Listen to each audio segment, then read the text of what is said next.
Hey guys, it's Gladys. Today I'm working with me. You'll be meeting Dabrielle Goodwin. She is the owner of Elovial in Covington. She is young and talented. She's a real estate developer, and I'm currently working with her on an 80+ unit senior development project in PG County. You'll be listening in our conversation on growth and expansion as these two young Black girls are out here trying to figure it out. So let's engineer something. Hello. Hey, girl. Girl, today has been a madhouse. I'm trying to get this I had ANC meeting trying to get this driveway permit, and then it's freaking CBC week, so I'm like, you don't do Okay. CBC. I don't do any of it. I need to. Like, I remember March Madness, you're like, I'm not here. I'm going to You different don't at events. least do CBC if you don't do nothing. What's Like CBC? Congressional Black Caucus. Everyone tells me I need to do that. You need to do CBC, but this year I got the past president 2 years ago. He's in town, and he's basically like, listen, I need you to come down to the convention center once you finish your meeting, because I just want you to meet people. Like, I want to introduce you to people. I want you meeting people. And basically, he's a politicker, and what he do is politic. But the thing about it is, when they get out here in politics, they don't actually have a product. They just politicking, right? Right. So the product that they bring me in is, hey, we offer design, build, consulting services. We offer, construction management at risk. If you need green sustainability consulting, we offer all of that. And how does that work? Boom, I got the contract. Gladys, with it. I need you to put a team of people on it. We just got this contract. Woo, woo, woo. So that's how he basically asked me. He's like, hey, I don't want to be working from like a political standpoint. Would you mind giving me a role at Elovial? And he's like, you don't need to like pay me per se. You'll pay me once I've been able to bring a contract in. And as I win new work, we could think about what those roles look like. So we drafted up some business cards, made him the vice president, and whoa, that's pretty cool. I'm like, go do your thing. So right now he's like, hey, I'm the VP of this company. You know what though? He gets in the door, and Terry's like older Black guy in his 60s. His wife is a judge in Kansas. Like, she one of the top Black judges out there. So it's like, again, how they move. But he gets me in the door, and then people are like, okay, so what services do you have, and how can you actually help us? That's where I come in. But I don't come in until he's gotten me in the door, because right now it's like these people He has those connections.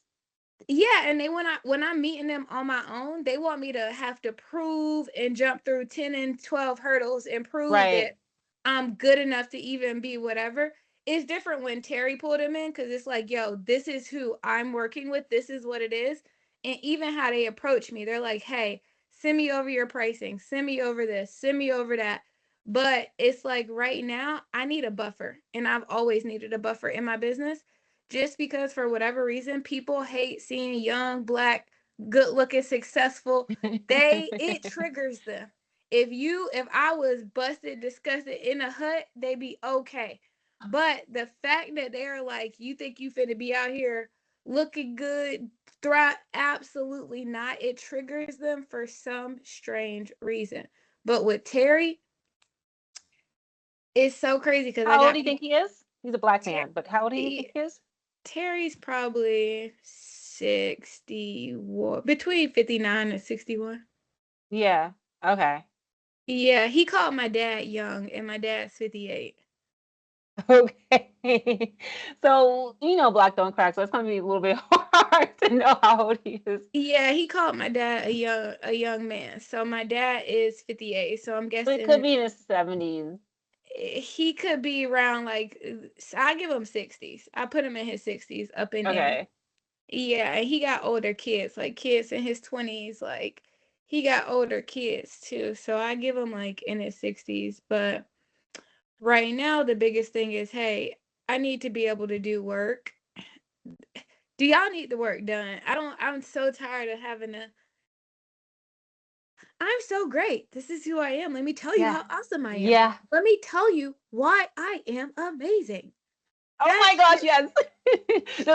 Yes, it's business development. Like, oh, that's just basic business development, but it's tiring. It's for sure tiring. it's draining. And then going to these networking events, and it's like you go to all of these networking events, and my whole thing is it's like moving forward, I need y'all to say, hey, my name is such and such with this group. We do this and we can help in these. Like, it needs to be very, very clear who is who. Because if Right. I go into one more room and I have to weed through who is who, I'm literally spending 40, 50, 80% of my time talking to people who can't do for me. And I've missed the 20% of people who can. Yeah. Like it's like going to a networking event and talking to a bunch of like tech people and really you're trying to find the real estate agents, the people that like you have more connection with. I get that, girl. I We're think most facing people be so in their ego to where they can't be right. like, yo, I'm facing financial constraints. I've gotten to the point in my business where I'm like, I ain't got no money. Can you help me? I ain't got no money. Can you help me? I ain't got no money. Can you help me? I've gotten so keen on like being like, listen, I can't afford it. I ain't got it. I'm choked There's up right something now. you said to me like years ago. It was that because you were going through it financially and you weren't telling your employees and eventually it was hurting you and you were like, F it, I ain't gonna have this kill me. I'm letting y'all know what's going on. Cause the stress of it, it just like, I think me trying to be the I'm not business carrying the stress by owner, myself, basically. like me trying to be that one who keeps everything quiet when they're having financial troubles, who makes it all look picture perfect. Anybody who's worked on my team will let you know, hey, what y'all see on social media, if you actually have a conversation with Day, she will let you know we ain't got it right now. We down, we bad. Listen, life is lifing, sis. So you got to Yes. wait. But I had to get to the point to where I can humble myself in this sense where, like, listen, even now, I'm about to pull out this form Miss Jackie sent me. I'm like, Miss Jackie, where is my money? I don't understand where my money is.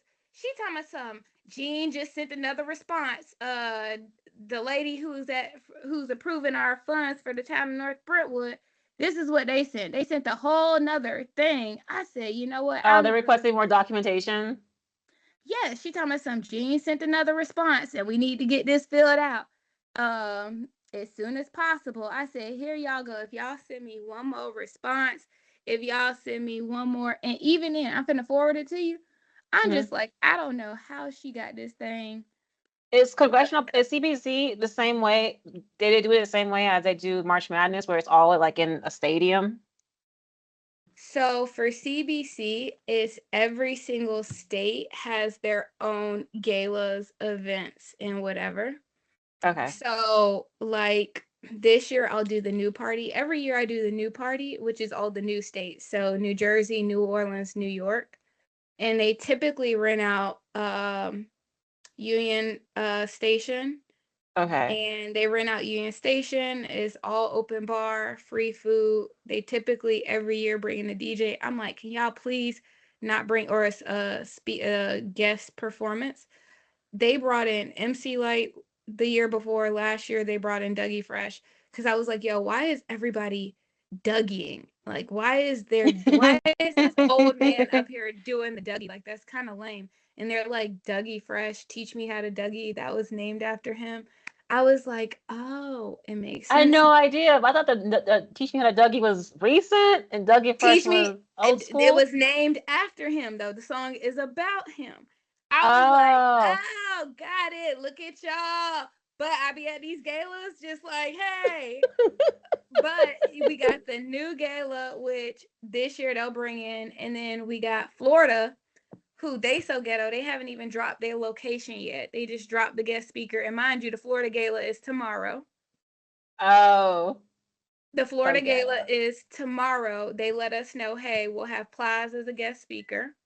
Flies, flies. Okay, He's the fine, flies. he's the guest. He's coming in as the guest performance tomorrow for Florida. I wonder Um, what song he's going to play. He's going to sing. you have the Illinois. I'm gonna do Illinois. I'm gonna do Charlotte and Missouri. So all of those different. I've never done the other states. So I'm gonna do those states this year in their galas. Or are you gonna come to Florida? I'm gonna do Alabama. I'm gonna do Florida too. I'm gonna swing by Alabama, and that's gonna be at the African American Museum. Okay, that's a lot of But moving, girl. again, I told Terry's like, hey, we'll hit each place for maybe an hour or two and do our whoop whoop whoop, kind of hit the room.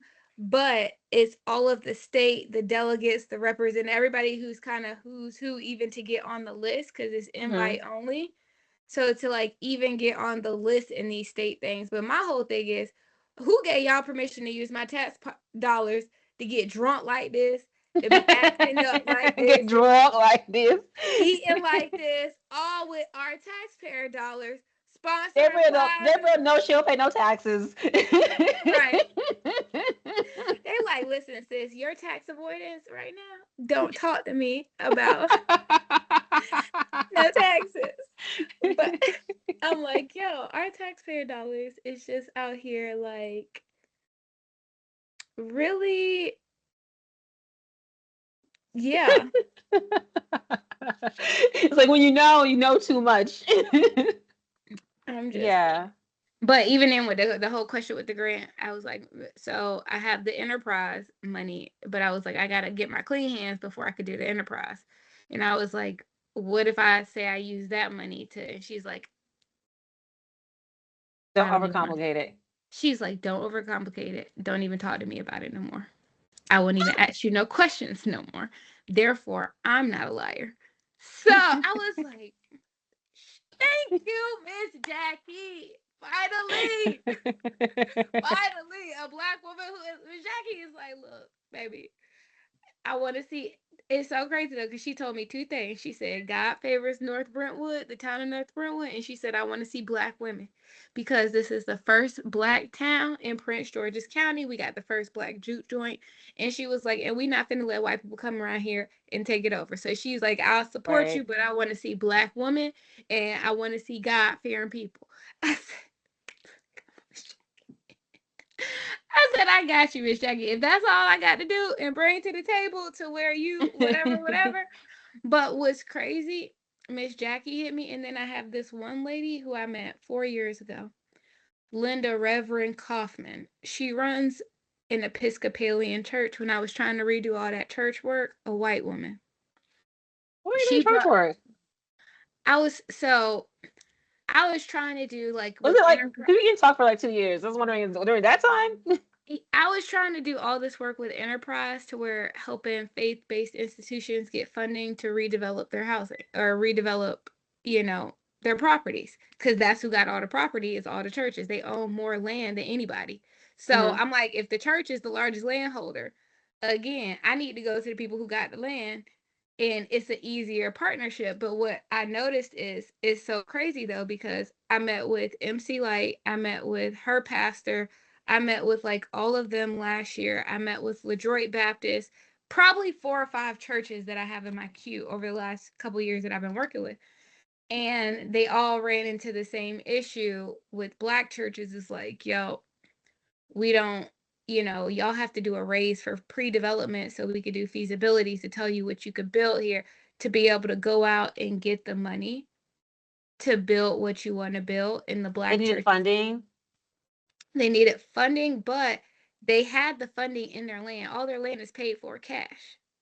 Oh. So it's just like they needed assistance with being able to how to structure it. And with the Black church, they don't have all of the Episcopalian church, the Catholic church, all of these other churches have real estate development divisions within the church. They have a real estate board.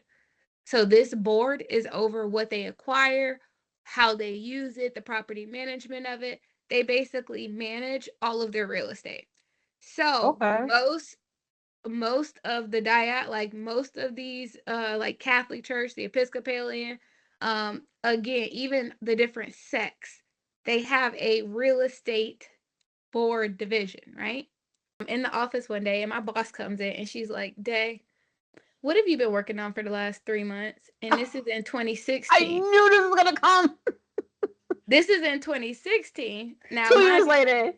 I'm back and forth at this 8th Street office, but she comes in, she's like, Day, what have you been working on for the past 3 months? And I'm like, Stacy, I haven't worked on anything, honestly. I've been so distracted with real estate. I've been so focused with my side hustle. If you feel like I've been stealing from the company, I completely get it. If you feel like I haven't done anything and you want to let me go, I completely get it, because at this point, I deserve everything you're about to land on me, because I have not done anything. I've been so checked out with all my own personal shit, just to be completely transparent. I wanted her to fire me so bad. Why didn't And she just quit? She was huh? trying to collect. I wanted her to fire me so I could collect unemployment. You can't get unemployment if you quit. So I'm like, if she fires me, I can at least collect unemployment for 6 months and have a safety net for 6 months while I go build my business. You can't collect unemployment if you do not quit. Mm-hmm. And you weren't in it, and she still didn't fire you. No, I've never gotten fired. I be playing these games with these my employees. I just be like, so you're not gonna what? How are you playing the game? Like, okay. Like I've never gotten fired, which has been crazy though. I've never gotten fired, and I be That's telling crazy. You've never gotten fired. I've never been fired from a job, which is so crazy. And you know what's crazy? Even present day, they be like right now, the same company that I was working for, they do Mhm. geospatial management. Even right now, they want to partner on stuff like through Elovial. But they've watched me kind of grow and evolve over the years, and they're like, yo, like even right now they do geospatial management. They do a lot of like building basically like facilities maintenance, like telling facilities management what's the condition of a building. But Right. my whole thing is they right now they're using like people to go in and actually like inspect the full building.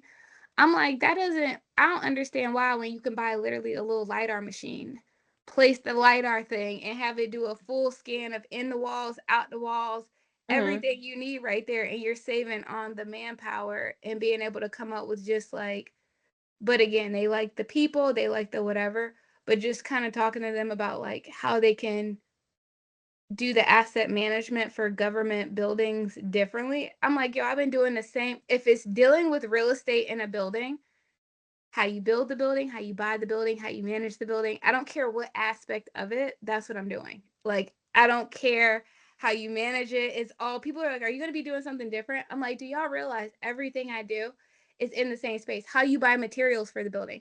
The fact that we live in a country that You needs, just kind of expanded from it. Like you just keep like, I think God knew that for who he needed me to be and for what he needed me to do, I needed to have a certain type of upbringing. So he placed a man in my life who was a military. He's obedient. He's very rigid. He's by the book. And if you see how I am in my personality, everybody will be like, she looks like her mom, but she acts just like her dad. And God made that to be intentional. He knew yeah. the type of man and the type of leadership I needed to be. He knew I need to have a man who was going to steer me and who could get through and coach me. So I'm grateful that God gave me the dad that he gave me and how it all penciled out, because for who God called me to be, he knew the type of leadership in a parent, and he knew the type of roundedness I needed as a child, and he knew that the man that was my blood father could not provide that for me to be who I am. So Mhm. if I wouldn't have had the father who I have today, I may have felt some type of way.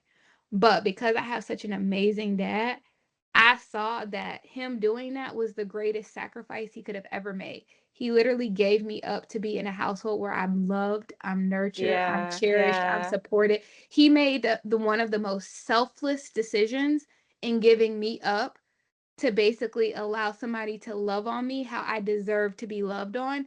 And for that, I am forever grateful. So, as much as I do not like his antics, I am so grateful for every action that he took, because I would not be a fraction of the woman I am today without my dad. Like, even if I pull up right now, my dad, I could pull up my text messages right now. What Mhm. do I have? Literally at 10:51. Oh. Like, and this is just the last message I have from him at 10:51. So like, and that's today. But the type of dad that I have set up, always pouring into me, encouraging me, letting me know it ain't shit I can't do. Can nobody, I'm the best. My dad beat that in my head. You are like, he literally molded me to Yeah. think it was nothing I can't do, I won't do. And the thing about it is, up until 16, I would have never known if I didn't need a driver's license. So I Bro, went my that's the whole same thing. life Same thing. not As knowing that. importance of fathers. I Same went my whole thing. life not knowing that this man wasn't my dad. So it wasn't even like, oh, I I grew mean, he's up. your dad. He's not your father. Right, he's not my father. It's like I went my whole life not realizing, like, oh yeah, like, it wasn't like I grew up like, oh, my biological whatever. I didn't even know this nigga was a thing until I was 16. So I didn't know he was a thing until I was 16. So they And kept me. what made your mom tell you? I It had was to a get my birth driver's certificate. license. And when Yeah. you have to get your driver's license, you can't just take one form of ID. You have to take two forms of ID, your birth certificate and your social security number. Right. And I didn't have my social security number, so they let me use my military ID, which said Covington, but I still needed another form of ID, and both my social security and my birth certificate have Goodwin on it. How did that feel when you like found that I, out? I told my mom, I remember being like, I hate you. And she smacked me in my mouth and beat me and did all this other, hoopla, rah, rah. She did all of that, the beating, the smacking, all of that, right? Yeah. And, you know, at first, for the first few years, I think honestly, it wasn't about until 2 years ago where I actually accepted it. Or you start understanding it? Did you ever start understanding it? Well, I did start understanding it, but so I sent him a message 2 years ago, 3 years ago. And this message is what triggered. I didn't even expect me to feel like, how you send a message and you be like, what the fuck? Mm-hmm. So the message goes, it's like, hey Daryl, it's Dabrielle. Hope all is well. Now, mind you, I hadn't spoke to him since I only spoke to him when I was 17 and 19. And now I'm speaking to him maybe 8 years later, right? Right. So I sent him this 2 years at the beginning of the year. And I'm like, hi, Daryl, it's Dabrielle. Hope all is well. It's been a while since we've spoken. I honestly never thought I would speak to you, but a new year is amongst us, and there are some things I must get off my chest first. I want to start off by saying that I'm sorry. This is the first year that I have not wished that you were dead, stroked out, or paralyzed. I'm saying this not to make you feel bad, but so that you understand how deep my pain ran. My mom goes, what kind of shit is that to tell somebody? But it's the truth. This is the first year I wish your ass wasn't dead, stroked out, or paralyzed. I wished all that shit on you daily. Yeah. Stroke him out. Yeah. When you called me and told me you had a stroke, I wanted you to have another stroke and another one and another one. And Stroke, another stroke one. harder, stroke harder, Get them nigga. strokes out. Stroke harder, stroke harder. Yes, I've been right here praying to stroke your ass out. So It's fair though.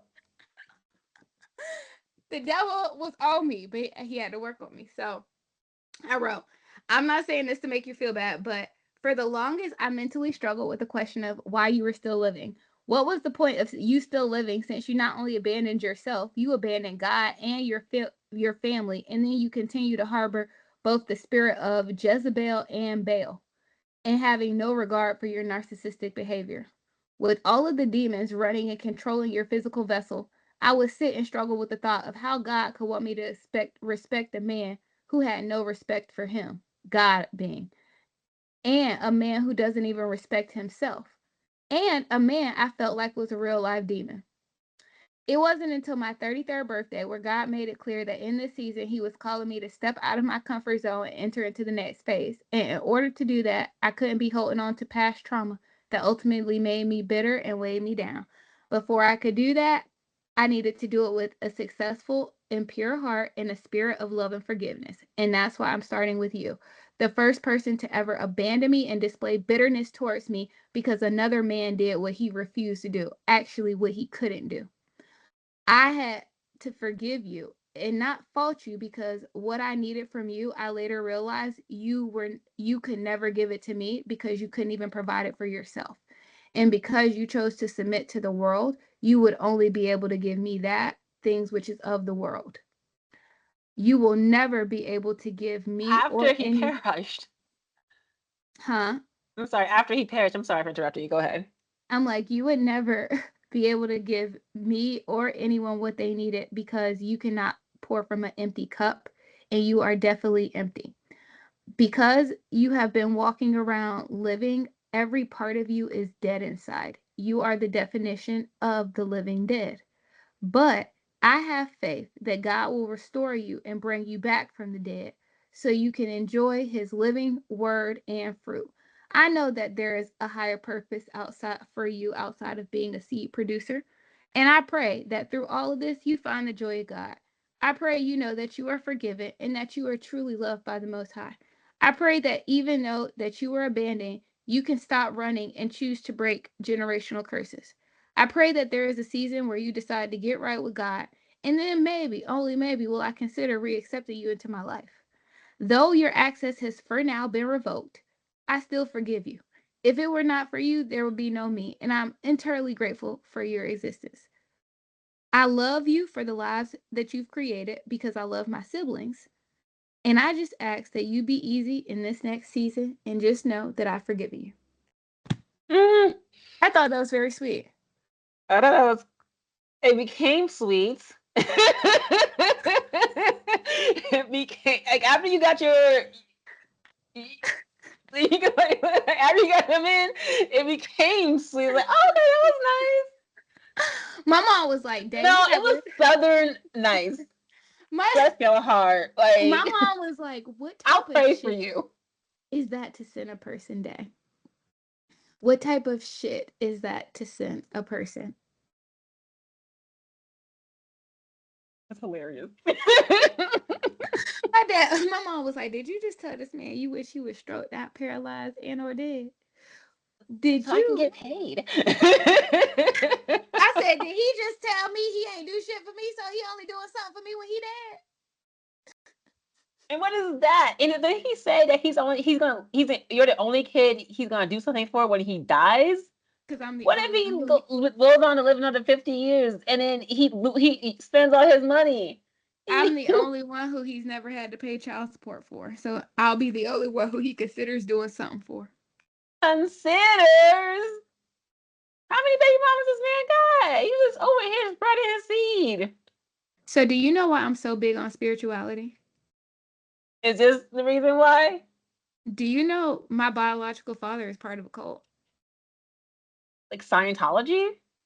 No. So when him and my mom met, they were high school sweethearts. They met at 16, right?